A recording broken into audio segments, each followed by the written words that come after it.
Today I want to show you how to change your YouTube channel name. This is a good thing to do if you want to rebrand your channel. To do that, let's just go in the upper right hand corner on the homepage of youtube.com and make sure you log into the account that you want to change the name. So let's go ahead and click on your profile picture, go to YouTube Studio. We're going to come down to customization. Okay, once on customization page, just go up to basic info, and then right here on top you're going to see your existing name. I just want to go ahead and update this. I decided I want to rebrand this channel a little bit, so let's go ahead and click the pencil. And then right here in name, this is where you can change it up, so let me just go ahead and type that in real quick.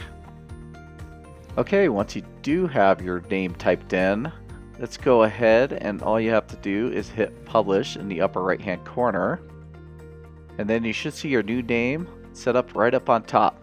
So pretty simple. Anyways, I hope this helped you out. If it did, please hit that like button down below. Share this video if anybody you think this could help them out, and we will catch you on the next video.